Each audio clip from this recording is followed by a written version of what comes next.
Okay, so I'm going to show you how to set up and use the Alpha IPPB machine. So first off, it needs to be connected to wall oxygen. So push it straight in, make sure it's sealed, won't fall out. It needs to be connected to power, plugged in, turned on, and then on the back there is a simple on-off switch that we need to remember. We then need to connect a circuit. There are some bits in the packet that we don't require, so we will show a little diagram that you can use to set it up correctly. But you should have one piece connected to the nebulizer point and one point connected for a pressure point. The nebulizer one is a slightly fatter tubing, and it comes up and connects in underneath the nebulizer port here. There's an expiration port that you can point away from the patient so that they're not, and away from yourself, so you're not getting covered in their fumes as they breathe out. And then the pressure cable connects in onto this little green filter point there. So that's the tubing all set up for the patient. When we set it up for the patient in terms of setup on the machine, I press the power on. We have the top one line up here. If I bring the video in a little bit closer so you can see, the top line here is going to record the pressure as the patient breathes in and out, and over here it says VT, it's going to record the tidal volume of each of the patient's breaths there. Then we can set up. So these ones will just happen while the patient's using it. The things we can set up are oxygen. So we can increase the oxygen. It either sets at 21%, and it has a lock button here. You'll see that when I checks the oxygen, it flashed up locked, so I can't do anything.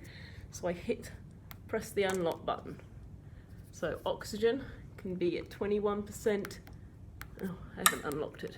There we go. Hopefully I've unlocked it this time. 30%, 40%, 50% is the maximum for the oxygen. Okay, got that. I'm going to turn it down because I'm going to use it myself, so 21%. Flow currently sitting at 25%. I would suggest putting this up.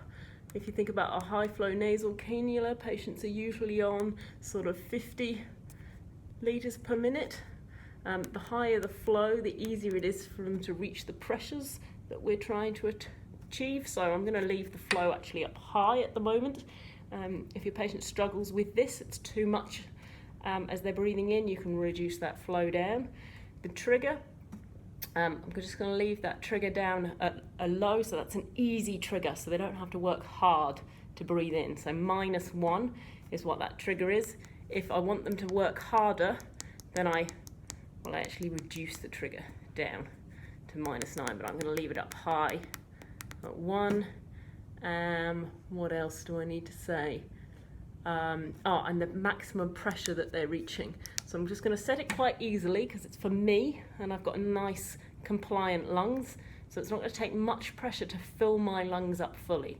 But if I had stiff, non-compliant lungs, then I might require more pressure to generate a big breath. So I'm going to put you back down over here,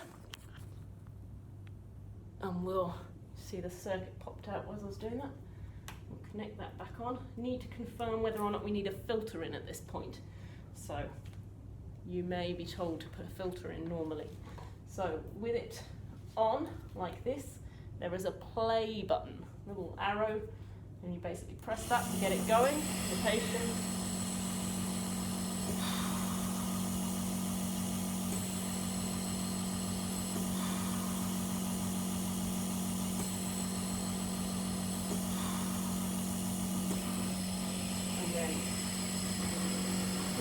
continues to play by the looks of it, so I can stop that.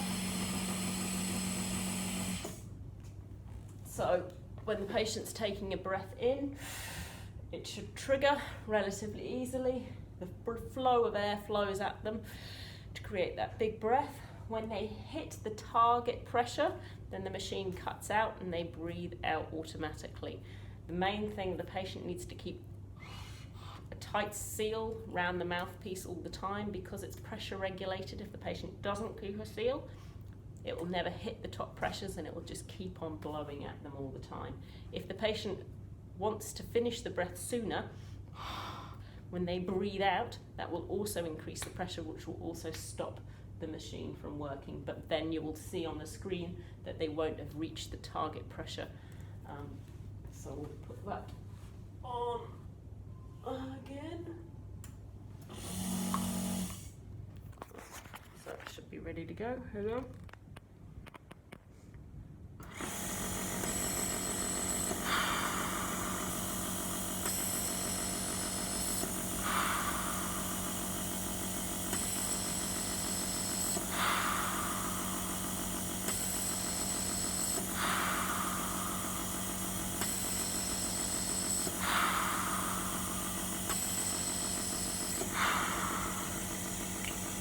Okay, so you can just leave it when the patient stops blowing, but it just makes an annoying noise, so we'll just turn it off.